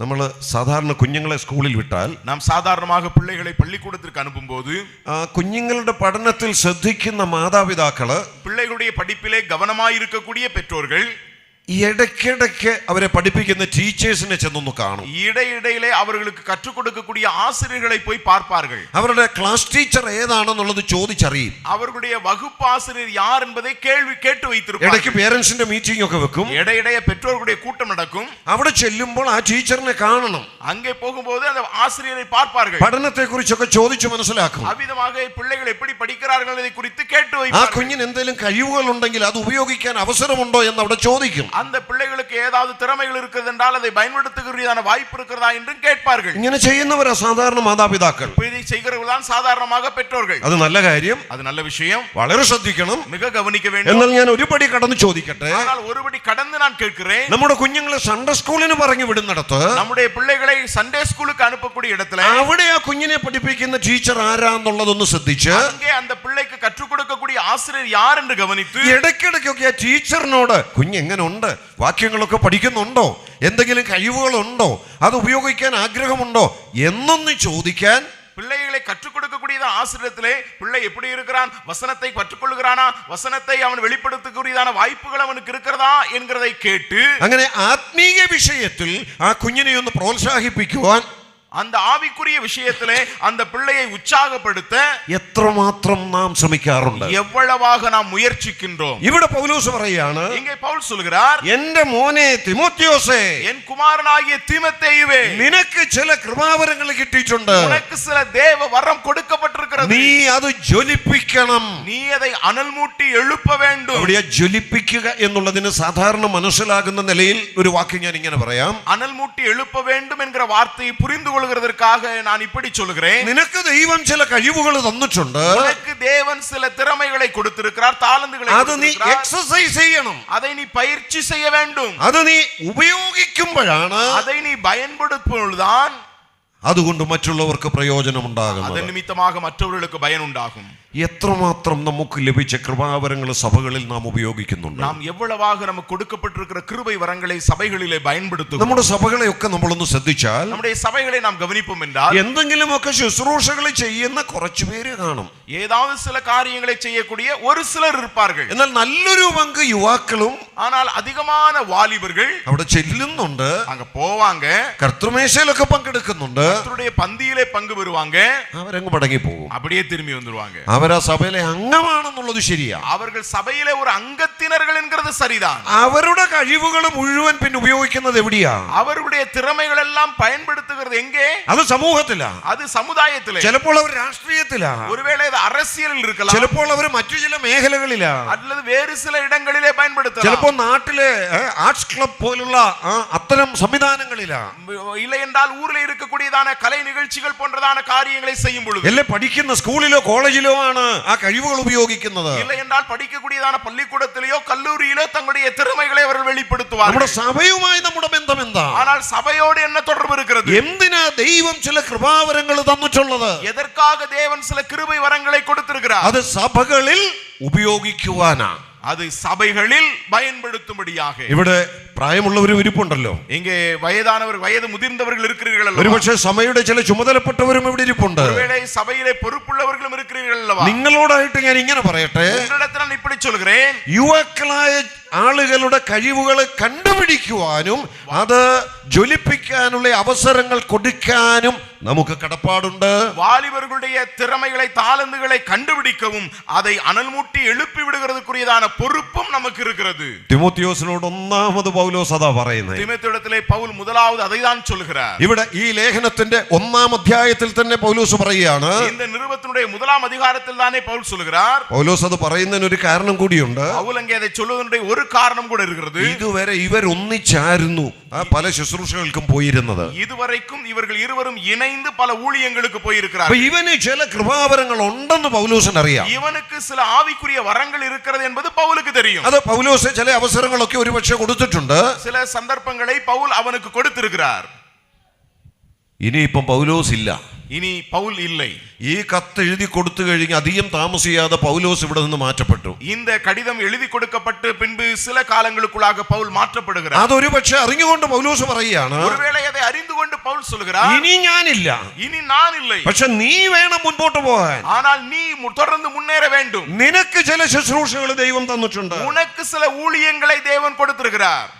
അത് ചെയ്യാൻ വേണ്ടി அதை செய்யும்படியாக നമ്മൾ അടുത്ത വാക്യം ഒന്ന് വായിച്ചു, 7-ാം വാക്യം. அதனுடைய 7ஆம் வசனத்தை கூட நாம வாசித்து பார்க்கலாமே. 6-ാം വാക്യത്തിൽ പറയാണ്, കൃപാവരം ജ്വലിപ്പിക്കണം എന്ന് നിന്നെ ഓർമ്മപ്പെടുത്തുന്നു. அங்கே 6ஆம் வசனத்தை வாசிக்கிறோம், தேவவரத்தை நீ அனல் மூட்டி எழுப்பி விடும்படி உனக்கு நினைப்பு. എന്നിട്ട് അടുത്ത 7-ാം വാക്യം പറയാണ്, அடுத்து 7ஆம் வசனத்தில் வாசிக்கிறோம், ഭീരുത്വത്തിന്റെ ആത്മാവിനെ അല്ല നിനക്ക് തന്നിരിക്കുന്നേ. நமக்கு பயமுள்ள ആവിയെ தேவன் കൊടുക്കவில்லை എന്ന് പറഞ്ഞാൽ എന്താ അതിന്റെ അർത്ഥം? என்று சொன்னால் அதனுடைய அர்த்தம் என்ன? സാധാരണ നമുക്കൊക്കെ ഒന്ന് എഴുന്നേറ്റ് വല്ലോ ഒന്ന് ചെയ്യാനായിട്ടുള്ള പ്രശ്നം എന്താ, തടസ്സം എന്താ? சாதாரணமாக நாம் எழுந்து சில காரியங்களை செய்கிறதுக்குரியதான தடை என்ன? പേടിയ, ഭയമാ. பயம் நமக்கு இருக்கிறது. എഴുന്നേറ്റ് കഴിയുമ്പോഴത്തേന് എല്ലാവരുടെ മുഖത്തോട്ടൊക്കെ നോക്കുമ്പോഴത്തേന് കൈ വിറയ്ക്കുക. எழுந்து நின்று எல்லாருடைய முகத்தை பார்க்கும்போதே கை நடுங்குது. എൻ്റെ സമപ്രായക്കാരനായ ഒരു സഹോദരൻ ഞങ്ങളുടെ സഭയിലുണ്ട്. என்னுடைய வயதுக்குத்ததான ஒரு சகோதரன் எங்களுடைய சபையிலே உண்டு. എൻ്റെ സമപ്രായക്കാരൻ ഒരാളല്ല, പലരുണ്ട് ഞങ്ങളുടെ സഭയിൽ. என்னுடைய சம வயதுள்ளதான ஒருவர் அல்ல, அநேகருடைய சபையில் இருக்கிறாங்க. എന്നാൽ അതിൽ ഒരാൾ ഒരു ദിവസം എന്നോട് വന്ന് ഇങ്ങനെ പറഞ്ഞു. ஆனா அதுல ஒருத்தர் ஒரு நாள் என்னிடத்துல வந்து இப்படி சொன்னார். അദ്ദേഹത്തിന് വല്ലപ്പോഴും ഒക്കെ ഒന്ന് സഭയിൽ എഴുന്നേറ്റ് വല്ലോ ഒക്കെ ഒന്ന് പറയണമെന്നുണ്ട്. அவருக்கு സഭയിലെ ஏதாவது எழுந்து நின்று பேச வேண்டும் என்று விருப்பம் உண்டு. ആരാധനയുടെ സമയത്തൊന്ന് എഴുന്നേറ്റ് ഒരു വാക്യം വായിച്ച് ഒരു 3-4 മിനിറ്റ് ഒരു ചിന്ത പറയണമെന്ന് ആഗ്രഹമുണ്ട്. ஆராதனை சந்தர்ப்பத்திலே எழுந்து நின்று ஒரு வசனத்தை வாசித்து 3-4 நிமிடங்கள் ஒரு சிந்தனை பகிர்ந்து கொள்ள வேண்டும் என்ற விருப்பம் உண்டு. അതുകൊണ്ട് വല്ലപ്പോഴും ഒന്ന് എഴുന്നേക്കും. அவர் எப்பயாவது எழுந்திருப்பாரு, എഴുന്നേറ്റ് ഒരു വാക്യം വായിക്കും, எழுந்து நின்று வசனத்தை வாசிப்பாரு. അത് കഴിയുമ്പോഴത്തേന് കൈയൊക്കെ വിറയ്ക്കാൻ തുടങ്ങും. அது வாசிச்சதுக்கு அப்புறம் கையெல்லாம் நடுங்க ஆரம்பிச்சிரும். പുസ്തകം മടക്കി അങ്ങ് പോയിരിക്കും. அதுக்கப்புறம் பைபிளை மூடி வச்சுட்டு உட்கார்ந்துருவாரு. പിന്നീട് അതിൽ നിന്നൊരു ചിന്ത പറയാൻ ഒരു ധൈര്യമില്ല. அதற்கு தொடர்ந்து ஒரு சிந்தனையை சொல்லுகிறதற்கு அவருக்கு தைரியம் இல்லை. ഒരു കുറെ പേരുടെ മുമ്പിൽ എഴുന്നേറ്റ് നിൽക്കാനുള്ള ഒരു ഭീരുത്വം. அதாவது கொஞ்ச பேருக்கு முன்னால எழுந்து நிக்கக்கூடியதுக்குரியதான ஒரு பயம். ഒരു ദിവസം എന്നോട് ഇങ്ങനെ ചോദിച്ചു, ஒரு நாள் இடத்துல இப்படி கேட்டார், ഒരു 3 മിനിറ്റ് എഴുന്നേറ്റ് എന്തെങ്കിലും പറയാൻ എന്നെ കൊണ്ട് പറ്റുന്നില്ല. ஒரு 3 நிமிஷம் எழுந்து நின்னு மத்தவங்களுக்கு முன்னால பேசுறதுக்கு என்னால முடியல. ഇതെങ്ങനെ സഹോദര, 1 മണിക്കൂറും മറ്റും ഇത്രയും പേരുടെ മുഖത്ത് നോക്കി നിന്നുകൊണ്ട് പ്രസംഗിക്കുന്നത്? எப்படி சகோதரா 1 மணி நேரம் இத்தனை பேருடைய முகத்தை பார்த்து நீங்க பிரசங்கம் பண்றீங்கன்னு கேட்டாரு. ആ സഹോദരന് ചിന്തിക്കാൻ പറ്റുന്നില്ല. அந்த சகோதரனால யோசிக்க முடியல. കാരണം എഴുന്നേറ്റ് നിന്ന് കഴിയുമ്പോൾ, காரணம் எழுந்து நிக்கும் போதே ആരുടെയെങ്കിലും മുഖത്തോട്ട് നോക്കിയാൽ, யாராவது முகத்தை பார்த்தா എനിക്ക് ആകെ പറയല് அப்படியே அவருக்கு நடுக்க வந்துருது. ഇപ്പൊ അല്പമാറ്റമൊക്കെ വന്നു തുടങ്ങിയിട്ടുണ്ട്. இப்ப கொஞ்சம் அவருக்கு மாற்றம் வந்திருக்கு. ഇപ്പൊ എഴുന്നേറ്റ് ഒന്ന് സ്തോത്രം ചെയ്യാൻ തുടങ്ങി. இப்ப எழுந்து ஸ்தோத்திரம் பண்ண தொடங்கிட்டாரு. അതാ ആരുടെ മുഖത്ത് നോക്കണ്ട, കണ്ണടച്ചു പിടിച്ചു. காரணம் யார் முகத்தையும் பார்க்க வேண்டாம்ல, கண்ணை மூடிட்டே அப்படி ஸ்தோத்திரம் பண்ணிடுறோம். അപ്പൊ അങ്ങനെ അല്പമാറ്റം വന്നു തുടങ്ങിയിട്ടുണ്ട്. ஆகவே கொஞ்சம் மாற்றம் வந்திருக்கிறது. എന്തിനാ ദൈവം കൃപാവരം തന്നിരിക്കുന്നത്? ஏன் ഇത് கொடுக்கப்பட்டிருக்கிறது? സഭയിൽ ഉപയോഗിക്കാനാ? சபையிலே பயன்படுத்த. എന്തിനാ പേടിക്കുന്നേ? ஏன் பயப்பட வேண்டும்? ദൈവം നമുക്ക് തന്റെ ആത്മാവിനെ തന്നിട്ടുണ്ട്. தேவன் தம்முடைய ஆவியை நமக்கு கொடுத்திருக்கிறார். അതെങ്ങനത്തെ ആത്മാവാ? அது எப்படிப்பட்டதான ஆவி? ഭീരുത്വത്തിന്റെ ആത്മാവിനെ അല്ല, பயத்தின் ஆவியை அல்ல. അപ്പൊ നമ്മൾ പേടിക്കേണ്ട ആവശ്യമില്ലെന്ന് അവിടെ പറയുന്നത്. ஆகவே நாம் பயப்பட வேண்டிய அவசியம் இல்லை என்றுதான் இங்கே சொல்லப்பட்டிருக்கிறது. സഹോദരങ്ങളെ, ഞാൻ ഒരു കാര്യം എടുത്ത് ഇങ്ങനെ പറയട്ടെ. സഹോദരങ്ങളെ, ഒരു വിഷയത്തെ ഞാൻ എടുത്തു சொல்ல വിரும்புகிறேன். നമുക്കൊക്കെ ലഭിച്ച കഴിവുകൾ ഉപയോഗിക്കേണ്ട മേഖല എന്ന് പറയുന്നത് നമ്മെ ദൈവമാക്കി വെച്ചിരിക്കുന്ന സ്ഥലം സഭയാണ്. நமக்கு கொடுக்கப்பட்டிருக்கிறதான வரங்களை பயன்படுத்தும்படியாக தேவன் ஏற்படுத்தி வைத்திருக்கக்கூடியதான இடம் என்கிறது. എത്രമാത്രം സഭയിൽ നാം പ്രയോജനപ്പെടുന്നുണ്ട്, எவ்வளவாக நாம் சபையிலே பயன்படுகிறோம், എത്രമാത്രം നമ്മെ കൊണ്ട് സഭയ്ക്ക് ആത്മീയ പ്രയോജനമുണ്ട്, எந்த அளவுக்கு நம் நிமித்தம் நிமித்தமாக சபையில ஆவிக்குரிய பயன் உண்டாகிறது. ഈ കൃപാവരം എന്ന് പറയുന്നത് இந்த ஆவிக்குரிய வரம் என்கிறது എല്ലാവർക്കും ഒന്നല്ല തന്നിരിക്കുന്നത്. எல்லாருக்கும் ஒரே வரம் அல்ல, വ്യത്യസ്തങ്ങളാണ്. வித்தியாசம் இருக்கிறது. അവരവർക്ക് കിട്ടിയത് ഏതാണെന്ന് അവർ തിരിച്ചറിയണം. அவரவருக்கு என்ன கொடுக்கப்பட்டிருக்கிறது என்கிறதை வகையறுக்க അതാണ് ഉപയോഗിക്കേണ്ടത്. அதுதான் நாம் பயன்படுத்த வேண்டும். കിട്ടാത്തത് ഉപയോഗിക്കാനും ശ്രമിക്കണ്ട. கிடைக்கப்பெறாதை நாம் பயன்படுத்த முயற்சிக்க கூடாது. ഇത് പ്രത്യേകിച്ച് പറയേണ്ട ഒരു കാര്യമാണ്. இது விசேஷமாய் சொல்ல வேண்டிய ஒரு விஷயம். ചിലപ്പം ചിലർക്കൊക്കെ சிலருக்கு சில நேரத்துல എന്താ കിട്ടിയ വരവെന്ന് അറിയത്തില്ല. அவங்களுக்கு என்ன வரம் கிடைச்சிருக்குன்னு தெரியாது. ആരെങ്കിലും എന്തെങ്കിലുമൊക്കെ ചെയ്യുമ്പോ അത് ചെയ്യണമെന്നുള്ള ആഗ്രഹം. யாராவது ஏதாவது செய்வாங்க, அதை பார்த்துட்டு அதை செய்யணும்னு இவங்களுக்கு விருப்பம். അത് ഗുണത്തെക്കാളേറെ ദോഷമാ ചെയ്യുന്നത്. அது நன்மையை விட தீமையை தான் அதிகமாய் கொண்டு வரும். ഞാൻ എന്റെ കാര്യം തന്നെ ചിലപ്പം പറയാറുണ്ട്. நான் என் காரியத்தை தானே சில நேரம் சொல்றதுண்டு. എനിക്ക് ദൈവവചനം പഠിപ്പിക്കാനും പ്രസംഗിക്കാനും ഒരു കൃപാവരം കിട്ടിയിട്ടുണ്ടെന്നുള്ള ബോധ്യമുണ്ട്. எனக்கு தேவனுடைய வசனத்தை கற்றுக் கொடுக்கும் பிரசங்கிக்கும் கூடியதான ஒரு கிருபை வரத்தை தேவன் எனக்கு கொடுத்திருக்கிறார் என்கிறதான அறிவு எனக்கு உண்டு. അതുകൊണ്ട് ഞങ്ങളുടെ സഭയിൽ അതിനുള്ള ധാരാളം അവസരങ്ങൾ ലഭിക്കുന്നുണ്ട്, സഭ തരുന്നുണ്ട്. ஆகவே அதற்குரியதான ஏராளமான வாய்ப்புகள் சபையில் எனக்கு கிடைக்கிறது, சபையாரும் கொடுக்கிறார்கள். മറ്റു സ്ഥലങ്ങളിലും പ്രസംഗിക്കാനും പഠിപ്പിക്കാനും ദൈവം അയക്കുന്നുണ്ട്. மற்ற இடங்களிலே பிரசங்கிக்கவும் கற்றுக் கொடுக்கவும் தேவன் அனுப்புகிறார். അങ്ങനെ ലഭിക്കുന്നിടത്ത് അവകാശമുണ്ടെങ്കിൽ ഞാൻ പോകുന്നുണ്ട്, ഈ ശുശ്രൂഷകൾ ചെയ്യുന്നുമുണ്ട്. அவ்விதமாக நேரம் வாய்க்கக்கூடியதான சந்தர்ப்பங்களிலே நான் கடந்து போகிறேன், இந்த ஊழியங்களை நிறைவேற்றுகிறேன். എന്നാൽ ആരേലും എന്നെ ஆனால் யாராவது என்னைய ഒരു യോഗത്തിന് പാട്ട് പാടാൻ വരാവോന്ന് ചോദിച്ചാൽ ஒரு കൂട്ടத்துல பாட்டு பாட வர்றீங்களான்னு கேட்டா ഞാൻ ഏക്കത്തില്ല. நான் அதை ஏத்துக்கொள்ள மாட்டேன், ഞാൻ സമ്മതിക്കത്തില്ല. நான் ஒத்துக்கிட மாட்டேன். എന്താ കാര്യം അറിയാമോ? காரணம் என்ன தெரியுமா? അതിനുള്ള ഗിഫ്റ്റ് എനിക്ക് കിട്ടിയിട്ടില്ല. அதற்குரியதான வரம் எனக்கு கொடுக்கப்படல. ഞാൻ പാടാൻ പോയാൽ അതും പ്രസംഗം പോലെ ഇരിക്കും. நான் பாட போனேன்னா அது பிரசங்கம் மாதிரி இருக்கும். അതിന്റെ താളോ ഈണോ ഒക്കെ കേട്ടാൽ നിങ്ങൾക്ക് തോന്നും, കണ്ടോ ആ പാട്ട് അവിടെ നിന്ന് ഇങ്ങനെയൊക്കെ പ്രസംഗിക്കുകയാണല്ലോ എന്ന്. ஓ, அந்த தாளத்தையும் அந்த அந்த தாளம் அதனுடைய ராகம் இதெல்லாம் கேட்டீங்கன்னா அவர் பாட்டை பாடல, அவர் பாட்டை பிரசங்கம் பண்றாரு அப்படின்னு. ഒരു ദിവസം കുറെ വർഷങ്ങൾക്ക് മുമ്പ് ഒരു കൺവെൻഷന് ഞാൻ പ്രസംഗിക്കുകയാണ്. ஒரு அநேக வருஷங்களுக்கு முன்னால ஒரு நாள் ஒரு கன்வென்ஷன் கூட்டத்தில் நான் பிரசங்கிக்கிறேன். അപ്പൊ ആ പ്രസംഗത്തിന്റെ വിഷയത്തോട് ബന്ധപ്പെട്ട് ഒരു പാട്ടിന്റെ 4 വരി ഞാനൊന്ന് പാടി. அப்போ அந்த பிரசங்கத்தோடு தொடர்புடையதான நிலையிலே ஒரு பாடலுடைய 4 வரியை நான் பாடினேன். 4 വരിയേ പാടിയുള്ളൂ. 4 വരി தான் പാടിனேன். പിന്നെ ആ പ്രസംഗം തുടർന്നു. அதை தொடர்ந்து நான் தொடர்ந்து பிரசங்கம் பண்ண ஆரம்பிச்சிட்டேன். പ്രസംഗമൊക്കെ കഴിഞ്ഞ് பிரசங்கம் எல்லாம் முடிஞ்சிட்டு ഒരു സഹോദരൻ എന്റെ ഇരിക്കെ വന്നു. ஒரு சகோதரன் இடத்துல வந்தாரு. എന്നോട് ഇങ്ങനെ പറഞ്ഞത്, என்கிட்ட வந்து இப்படி சொன்னாரு, എന്റെ സഹോദരൻ ആ പാട്ട് ഇങ്ങനെ പ്രസംഗിക്കാൻ പറ്റുമെന്ന് ഇപ്പോഴാണ് എനിക്ക് മനസ്സിലായത്. ஓ சகோதரா, இப்பதான் நான் தெரிஞ்சிச்சு அந்த பாட்டை இந்த மாதிரி பிரசங்கம் பண்ண முடியும் அப்படின்னு. അദ്ദേഹത്തിന് അത് കേട്ടപ്പോ അതും ഒരു പ്രസംഗം പോലെ തോന്നി. அவர் அந்த பாட்டை கேட்டப்ப அந்த பாட்டும் அவருக்கு பிரசங்கமா தெரிஞ்சிச்சு. അത് അദ്ദേഹത്തിന്റെ കുഴപ്പമല്ല, அது அவருடைய பிரச்சனை அல்ல. എനിക്ക് ആ ഗിഫ്റ്റ് കിട്ടിയിട്ടില്ല, எனக்கு அந்த வரம் கொடுக்கப்படவில்லை. അതുകൊണ്ട് ഞാൻ ആകെ പാട്ടിന്റെ കാര്യത്തിൽ ചെയ്യുന്നത്, அதனால நான் பாட்டினுடைய விஷயத்துல நான் செய்யறது, സഭയിലൊക്കെ ഇരിക്കുമ്പോ എല്ലാവരും പാടുന്ന കൂട്ടത്തിൽ അങ്ങ് പാടും. சபையில உட்கார்ந்து இருக்கும்போது எல்லாரும் பாட்டு போடும்போது அவங்களோட சேர்ந்து நானும் பாடுவேன். ഒരു പാട്ട് ലീഡ് ചെയ്യാൻ പറഞ്ഞാൽ ഞാൻ ചെയ്യത്തില്ല. ஆனா ஒரு பாட்டை வழிநடத்த வேண்டும் என்று சொன்னா நான் செய்ய மாட்டேன். ഞാൻ പാടിയ അറിയാവുന്നവർക്ക് ആർക്കും എന്റെ കൂടെ പാടാനും ഒക്കത്തില്ല. ஒருவேளை நான் பாடினா பாட்டு பாட தெரிஞ்சவங்க என்னோட சேர்ந்து பாட முடியும். എന്നാ പ്രസംഗിക്കാൻ എവിടെ പറഞ്ഞാലും ഞാൻ റെഡിയാ. ஆனா பிரசங்கிக்கின்றது சொன்னால் எங்கே நான் பிரசங்கிப்பேன். ഇന്ന് ഈ യൂത്ത് മീറ്റിംഗിന് പ്രസംഗിക്കണമെന്ന് ഇതിനു മുമ്പ് എന്നോട് പറഞ്ഞില്ല. நான் இந்த வாலிபர் கூட்டத்துல பிரசங்கிக்கணும்னு சொல்லி இதுக்கு முன்னால என்கிட்ட சொல்லல. രാവിലത്തെ മെസ്സേജ് കഴിഞ്ഞപ്പോഴാ പറയുന്നത്. காலையில உள்ளதான செய்தி முடிஞ்சதுக்கு அப்புறம் தான் சொன்னாங்க. ഈ 4:30 മുതലുള്ള സമയം കൂടെ ഒന്ന് എടുക്കണേ. இந்த 4:30 தொடங்கி உள்ளதான இந்த நேரத்தையும் நீங்க கொஞ்சம் யூஸ் பண்ணணும். ഞാൻ ഒരു മടിയും പറഞ്ഞില്ല. நான் அதுக்கு ஒண்ணு எதிர்ப்பு சொல்லல. പെട്ടെന്ന് തന്നെ ഞാൻ മുകളിലോട്ടൊന്ന് നോക്കി ദൈവത്തോട്. நான் உடனே ஆண்டவரை நோக்கி பார்த்தேன். ദൈവമേ അതിനുള്ള ഒരു മെസ്സേജ് താ. ஆண்டவரே அதற்குரியதான ஒரு செய்தியை தாரும். ഞാൻ മുറിയിലോട്ട് ചെന്നപ്പോഴത്തേക്ക് ദൈവം ഒരു ആലോചന എന്റെ മനസ്സിൽ തന്നു. நான் ரூமுக்கு போன பொழுது தேவனுடைய மனசுல ஒரு ஆலோசனை கொடுத்தார். അതാ ഞാനിപ്പം പറയുന്നേ. அதான் நான் இப்பொழுது சொல்கிறேன். അതാണ് പൗലോസ് തിമോത്തിയോസിനോട് പറഞ്ഞത്. அதான் பவுல் தீமோத்தேயுக்கு சொல்கிறார். അത് പറയുമ്പോൾ ഞാൻ ഒരു കാര്യം കൂടെ പറയട്ടെ. சொல்லும்போது ஒரு விஷயத்தை கூட நான் சொல்கிறேன். പെട്ടെന്ന് ദൈവം ഇങ്ങനെ ഒരു ആലോചന തരുവല്ല. அங்கே திடீர்னு ஆண்டவர் இப்படிப்பட்டதான ஒரு செய்தியை கொடுப்பதல்ல. ഈ ഭാഗം ഇതിനു മുമ്പ് ഞാൻ നിരന്തരം വായിച്ചിട്ടുള്ളത് കൊണ്ട്, இதை நான் தொடர்ந்து வாசித்திருக்கிறபடியினாலே, ഇതിനകത്തുള്ള ചിന്തകൾ പലപ്പോഴും എന്റെ മനസ്സിലൂടെ കടന്നു പോയിട്ടുള്ളത് കൊണ്ട്, இதற்குள்ளாக இருக்கக்கூடிய சிந்தனை பல சந்தர்ப்பங்களில் என் மனதிலே கடந்து போனபடியினாலே ദൈവം ഒരു പ്രകാശനം എനിക്ക് തന്നു. தேவன் அதிலே ஒரு வெளிச்சத்தை தந்தார். ഈ തിമോത്തിയോസ് എന്ന യുവാവിന് കൊടുത്ത ആലോചന എവിടെ പറ? இங்கே தீமோத்தேயுக்கு பவுல் கொடுத்த ஆலோசனை அங்கே சொல். ഞാൻ പിന്നെ അല്പസമയം മുറിയിൽ ഇരുന്നപ്പോഴ് அதுக்கப்புறம் நான் கொஞ்ச நேரம் ரூம்ல இருந்தபோது ഈ ബൈബിൾ തുറന്നു, இந்த வேதத்தை ഈ திறந்து ഭാഗമൊക്കെ നോക്കി. இந்த பகுதியை நான் பார்த்தேன். ഇവിടെ പൗലോസ് പറയുന്ന 3-4 ചിന്തകള് ഒന്നുകൂടെ എന്റെ മനസ്സിലേക്ക് വന്നു. இங்கே பவுல் சொன்னதான 3-4 சிந்தனைகள் என்னுடைய மனதிலே வந்தது. ദൈവകൃപയിൽ ആശ്രയിച്ച് നിങ്ങളുടെ മുമ്പിൽ വന്ന് നിൽക്കുക. தேவனுடைய கிருபையை சார்ந்து கொண்டு உங்களுக்கு முன்னால வந்து நிக்கிறேன். 4 പോയിന്റാ ഞാൻ പറഞ്ഞത്. 4 പോയിന്റ് അവിടുന്ന് ഞാൻ 4 പറയും. குறிப்புகள் உண்டு என்று சொன்னேன். പക്ഷെ ഇപ്പൊ പകുതി സമയം ആയപ്പോഴും ഒരു പോയിന്റ് തീർന്നിട്ടില്ല. ஆனா பாதி நேரமான பொழுது ஒரு குறிப்பு மட்டுமே நிறைவு பெற்று. ഇനി ഇത് തന്നെ വിശദീകരിക്കണമെങ്കിൽ അടുത്ത സമയം കൂടെ വിശദീകരിക്കാം. ஓ இது கூட நாம் விளக்கி சொல்ல வேண்டும் என்றால் அடுத்த ஒரு நேரம் வேணும். അങ്ങനെ ഒരു ഗിഫ്റ്റ് ദൈവം തന്നിട്ടുണ്ടെന്നുള്ള ബോധ്യം കൊണ്ടാണ് ആ ശുശ്രൂഷ.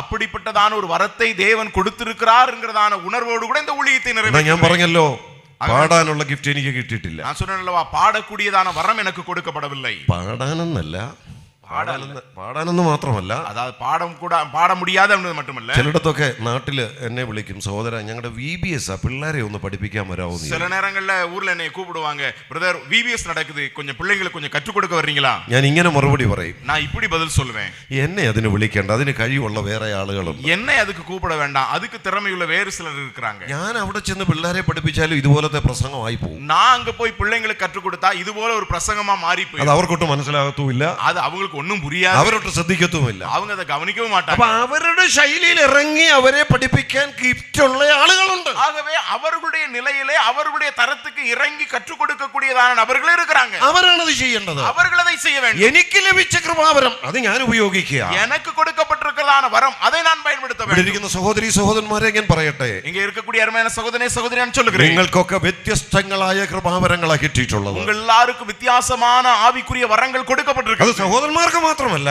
சகோதரர்களுக்கு மட்டுமல்ல, സഹോദരിമാർക്കുമുണ്ട് കൃപാവരം. சகோதரிகளுக்கும் ஆவிக்குரிய வரங்கள் உண்டு. അത് പുരുഷന്മാർ ചെയ്യുന്ന ശുശ്രൂഷയിൽ വ്യത്യസ്തമാണെന്ന് മാത്രം. அது சகோதரர்கள் செய்யக்கூடியதான ஊழியங்களிலிருந்து வித்தியாசமானது என்கிறது மட்டுமே. എന്താ ലഭിച്ചത് അത് പ്രയോജനപ്പെടുത്തണം. என்ன கிடைக்கப்பட்டிருக்கிறதோ அதை பயன்படுத்த வேண்டும். അത് എവിടെയാ ഉപയോഗിക്കേണ്ടത്? அதை എங்கே பயன்படுத்த வேண்டும்? അത് ഉപയോഗിക്കേണ്ട മേഖലയാണ് ദൈവം നമ്മെ ആക്കി വെച്ചിരിക്കുന്ന സഭ. அது பயன்படுத்தக்கூடியதான இடம்தான் தேவன் நம்மை வைத்திருக்கக்கூடியதான ஸ்தல சபை. ഒന്ന് കൃപാവരം ജ്വലിപ്പിക്കണം. ஒன்று ஆவிக்குரிய வரத்தை அனல் மூட்டி எழுப்ப வேண்டும். രണ്ടാമത്തെ ആലോചന, இரண்டாவது ஆலோசனை 8ാമത്തെ വാക്യം, 8வது വചനത്തിലെ, അതുകൊണ്ട് നമ്മുടെ കർത്താവിന്റെ സാക്ഷ്യത്തെയും അവന്റെ ബദ്ധനായി എന്നെയും കുറിച്ച് ലജ്ജിക്കാതെ സുവിശേഷത്തിനായി ദൈവശക്തിക്ക് ഒത്തവണ്ണം നീയും എന്നോടുകൂടെ കഷ്ടം സഹിക്കാം. ஆகையால் நம்முடைய கர்த்தரை பற்றிய சாட்சியை குறித்தாவது அவர் நிமித்தம் கட்டப்பட்டிருக்கிற என்னை குறித்தாவது நீ வெட்கப்படாமல் தேவ வல்லமைக்கேற்ற சுவிசேஷத்திற்காக என்னோட கூட தீங்கு அனுபவி. അവിടുത്തെ ആശയം ഞാൻ ഇങ്ങനെ ഒന്ന് ചെറുതാക്കി പറയാം. அங்கே உள்ளதான கருத்தை நான் சுருக்கி சொல்கிறேன். സുവിശേഷത്തെ കുറിച്ച് ലജ്ജിക്കാതെ കഷ്ടം സഹിക്കണം. സുവിശേഷത്തെ കുറിച്ച് വെட்கப்படாமல் தீங்கு அனுபவி.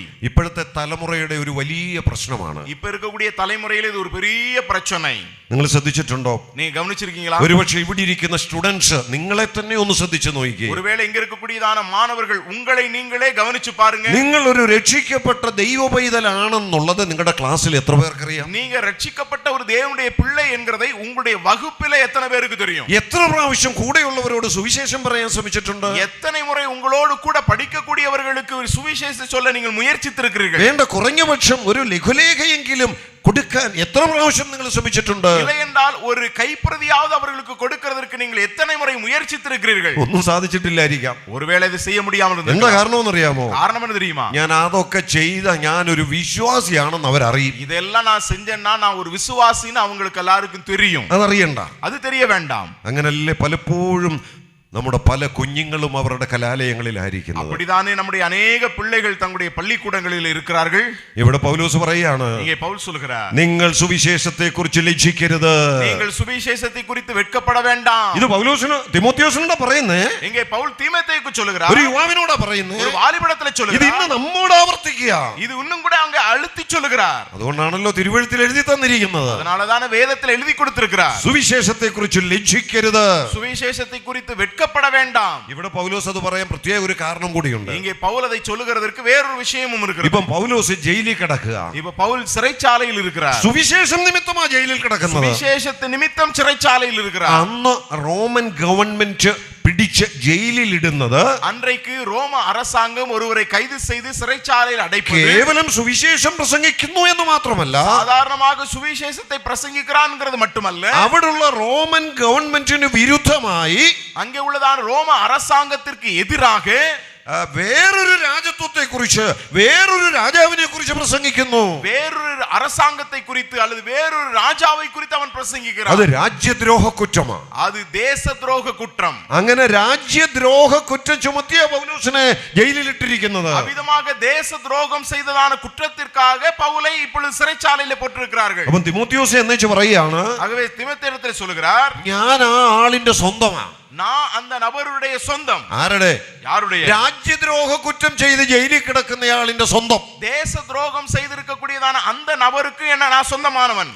നമ്മളാണേലും അങ്ങനെ ആളെ കുറിച്ച് സ്വന്തമാണെന്ന് പറയാൻ അല്പം മടിക്കും. அப்படிப்பட்ட நிலையில நாம இது மாதிரி இருக்கக்கூடிய ஒரு நபரோடு கூட நான் சொந்தம் அப்படின்னு சொல்றத நாம கஷ்டப்படுவோம். ഒത്തിരി കുഴപ്പങ്ങൾ ഉണ്ടാക്കി കൊലപാതകവും മോഷണവും ഒക്കെ നടത്തി ഒരാൾ ജയിലിൽ കിടക്കുകയാണെങ്കിൽ, ஒருவேளை நிறைய பிரச்சனை பண்ணி கொலை செய்து சிறைச்சாலையில் ஒருவர் இருக்கிறார் என்று வைத்துக் கொள்ளுங்கள். അത് നമ്മുടെ സ്വന്തം ആണെ പോലും നമ്മൾ പറയത്തില്ല. அது ஒருவேளை நமக்கு ரொம்ப சொந்தமானவர்களா இருந்தாலும் கூட நம்ம சொல்ல மாட்டோம். നമുക്കത് ലജ്ജയാ. நாம அதுக்கு நமக்கு வெட்கம். ഒരു സമാന രംഗമാണ് ഇവിടെ.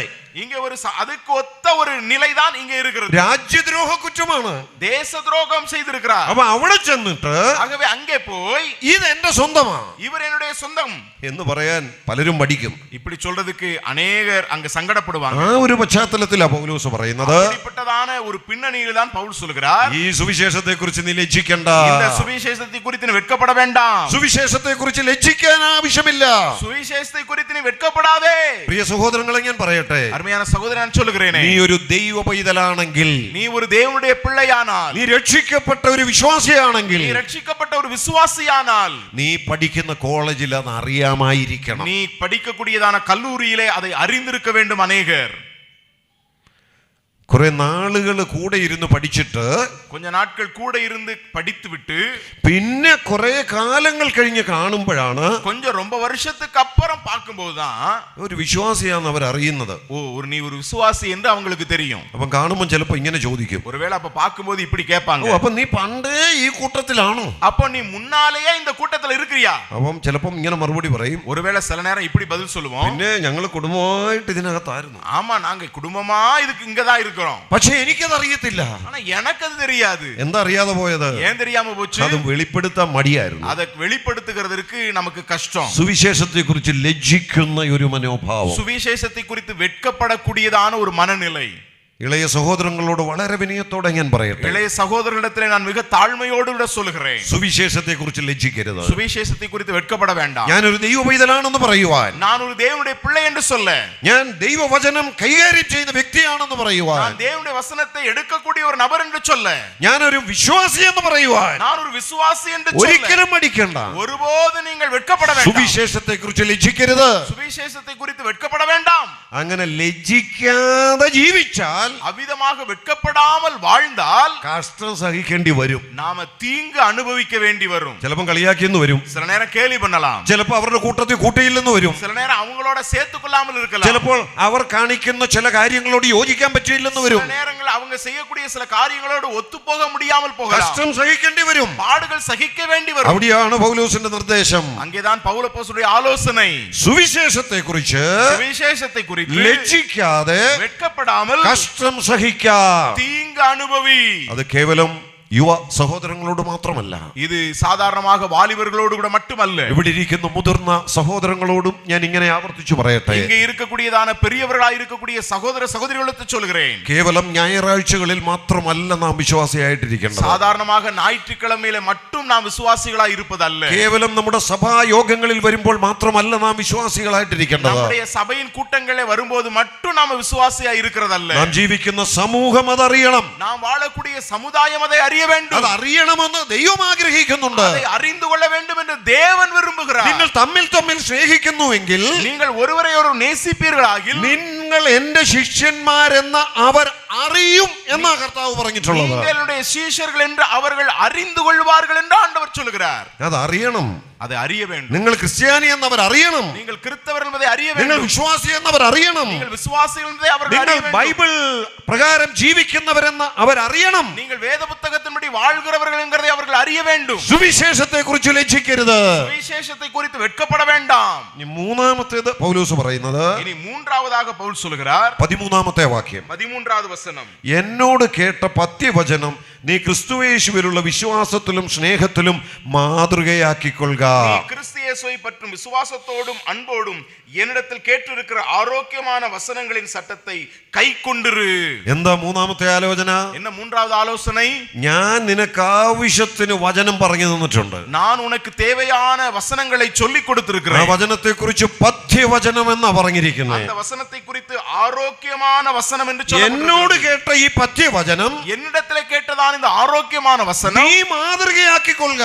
நீ இதை கைக்கொண்டு மாதிரியாயிரு. എന്നാൽ അതിന്റെ അർത്ഥം എന്താ? என்றால் அதனுடைய அர்த்தம் ഈ என்ன? വചനം അനുസരിച്ച് നീ ജീവിക്കണം. இந்த வசனத்துக்கு கீழ்ப்படிந்து நீ வாழ வேண்டும். അപ്പൊ മൂന്നാമത്തെ ആലോചന, ஆகவே மூன்றாவது ஆலோசனை, ദൈവവചനം അനുസരിച്ച് ജീവിക്കണം. தேவனுடைய வசனத்துக்கு கீழ்ப்பட்டு வாழ வேண்டும்.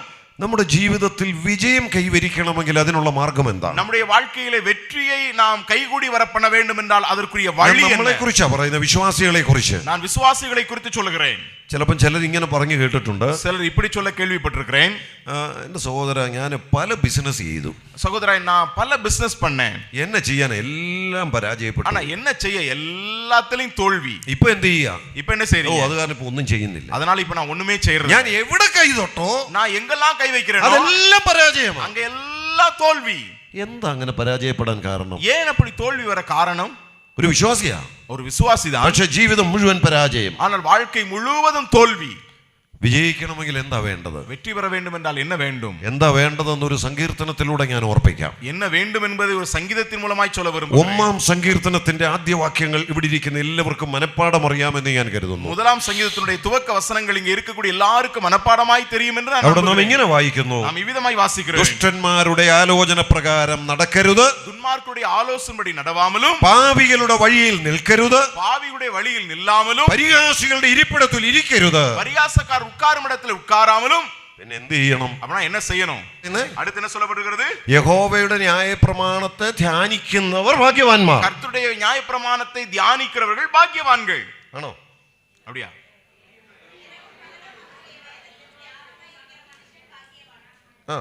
യഹോവയുടെ ന്യായപ്രമാണത്തെ രാവും പകലും ധ്യാനിക്കുന്നവൻ ഭാഗ്യവാൻ. கர்த்தருடைய பிரமாணத்தை இரவும் பகலும் தியானிக்கிறவன் பாக்கியவான். ആണോ? அப்படியா?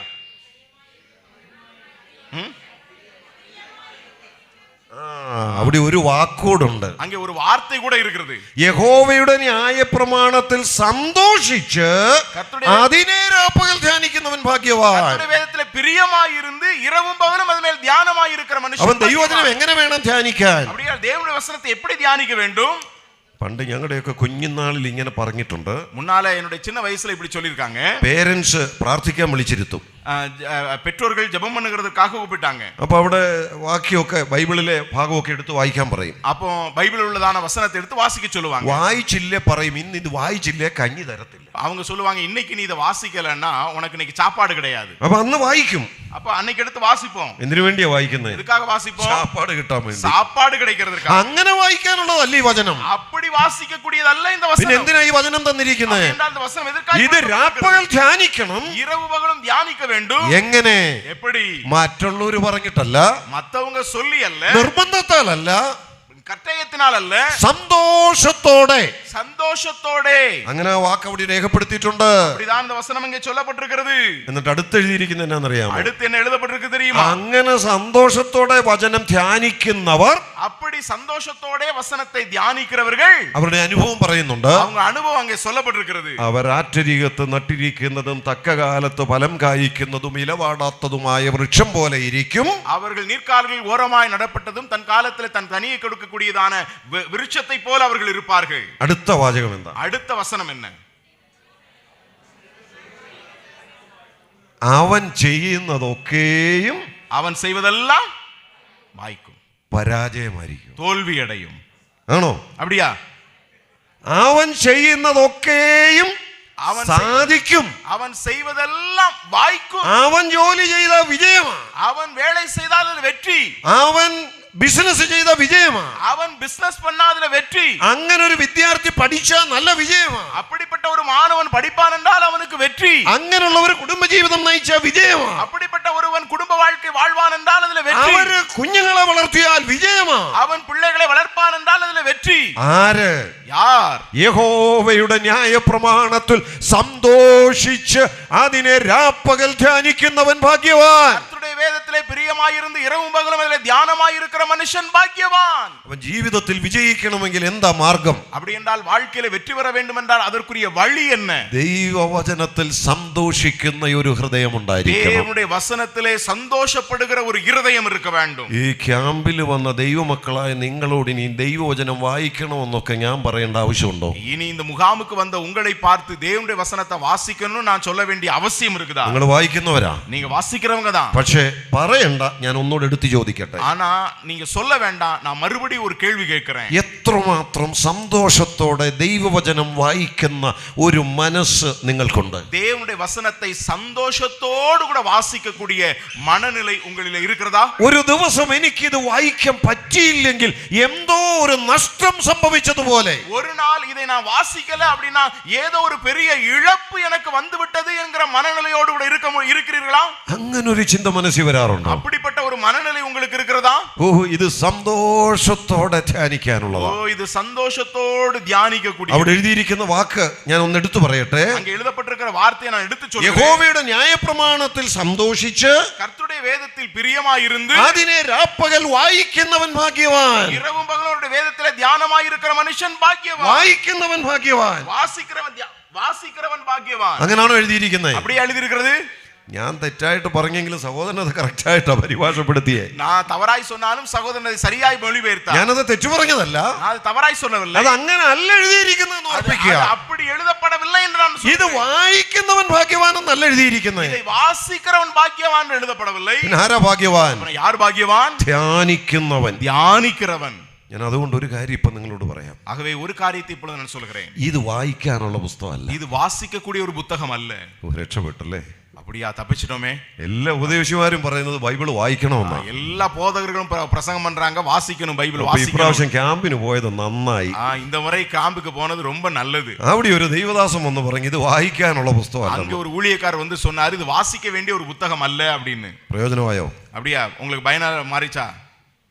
ശരിയാ, ഇത് വായിക്കാനുള്ളതല്ല. ஆமா, இது வாசிக்க கூடிய ஒன்று அல்ல.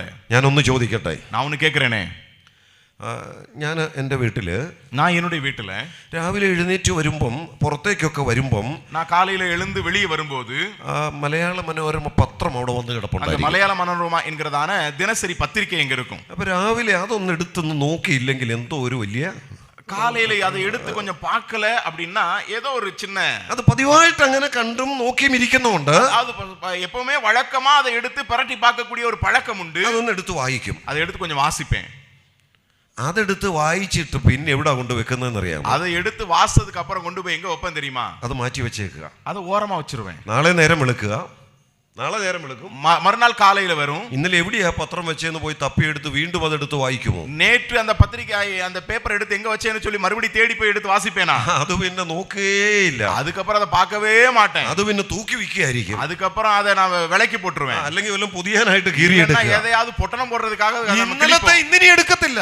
ஆனா நம்ம நேத்து உள்ளதை இன்னைக்கு எடுக்க மாட்டோம். എന്തുകൊണ്ടാ? ஏன்? അത് വായിക്കാനുള്ളതാ. அது வாசிக்கக்கூடியது. എന്നാൽ ഇത് വായിക്കാനുള്ളതല്ല. ஆனா இது வாசிக்கக்கூடியதல்ல. ഇത് കേവലം വായിക്കാനുള്ളതാണെങ്കിൽ സാധാരണமாக വാസിക്കக்கூடிയതായി இருக்கும். ഒന്ന് വായിച്ചാ മതി, ഒരു തവണ വാസിച്ചാ പോതും. പക്ഷേ ഇത് അതിനുള്ളതല്ല. ஆனால் இது அதுக்குரியதல்ல. ഇത് ധ്യാനിക്കാനുള്ളതാ. இது தியானிக்கக்கூடியது. ഇന്നലെ വായിച്ചത് ഇന്നും വായിച്ചു, நேற்று വാசித்தது இன்றைக்கு അത് வாசிக்கிறோம், തന്നെ നാളെ വായിച്ചു. நாளையும் வாசிப்போம். അവിടെയായിരിക്കും ദൈവം നിന്നോട് ഇടപെടുന്നത്. அங்கேதான் தேவனோடு கூட இடைபடுகிறார். ഇത് ധ്യാനിക്കാനുള്ള പുസ്തകം. இது தியானிக்கக்கூடிய புத்தகம். അപ്പം വായിക്കുക മാത്രമല്ല, ஆகவே வாசிப்பது மட்டுமல்ல, ധ്യാനിക്കണം. தியானிக்க வேண்டும். ആരാ വിജയിക്കുന്നേ? அப்ப யார் வெற்றி பெறுகிறார்? യഹോവയുടെ ന്യായപ്രമാണത്തിൽ സന്തോഷിച്ച് അതിനെ രാപ്പകൽ ധ്യാനിക്കുന്നവൻ ഭാഗ്യവാൻ. கர்த்தருடைய வேதத்திலே பிரியமாயிருந்து இரவும் பகலும் அதை தியானிக்கிற மனுஷன் பாக்கியவான். അവൻ ചെയ്യുന്നതൊക്കെയും സാധിക്കും. அவன் செய்வதெல்லாம் வாய்க்கும். അവനാ വിജയിക്കുന്നേ. அவன்தான் வெற்றி பெறுவான். യോശുവയുടെ പുസ്തകം 1-ാം അധ്യായം ഇപ്പൊ എടുക്കണ്ട, വായിക്കണ്ട.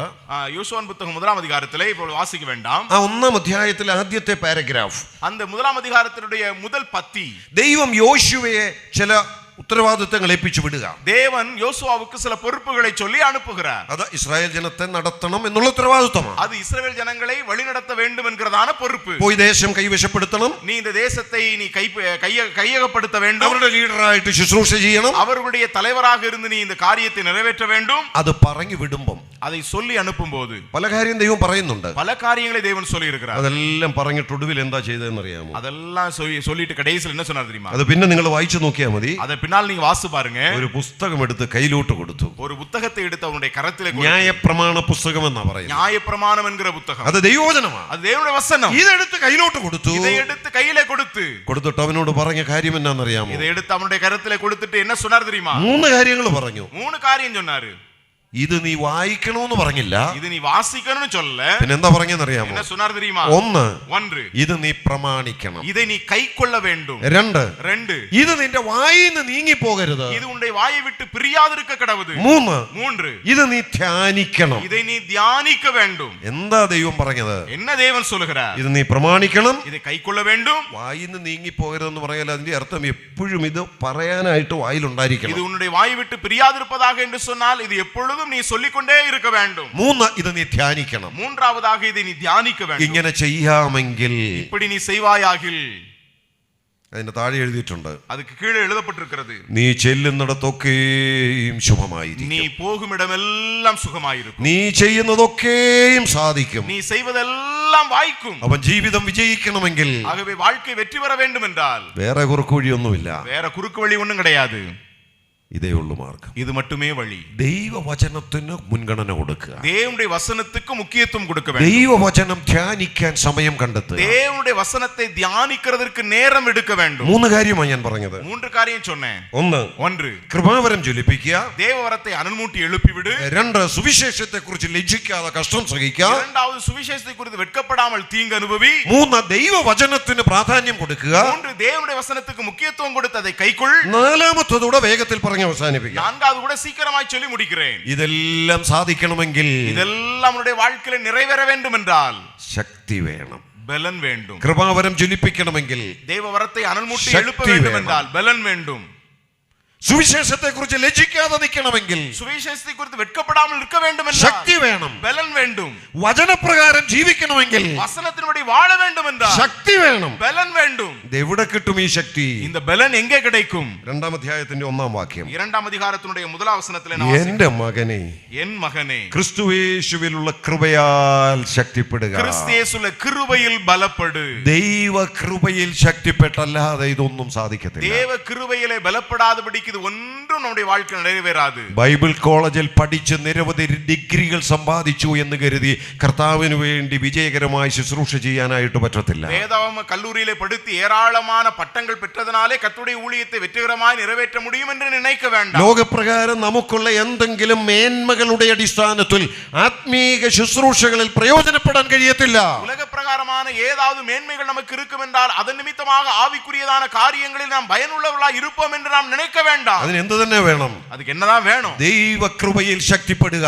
தேவ கிருபையிலே பலப்பட வேண்டும். എന്നെ രക്ഷിച്ച ദൈവകൃപ, என்னை രക്ഷിച്ച தேவ கிருபை, ഇന്ന് നിലനിർത്തുന്ന ദൈവകൃപ, இன்றைக்கும் நிலைநிறுத்துகிற தேவ கிருபை, എന്നെ ശുശ്രൂഷ ഏൽപ്പിച്ച ദൈവകൃപ, என்னை ஊழியத்திலே ஒப்புவித்த கிருபை, ആ കൃപയിൽ ശക്തിപ്പെടുക.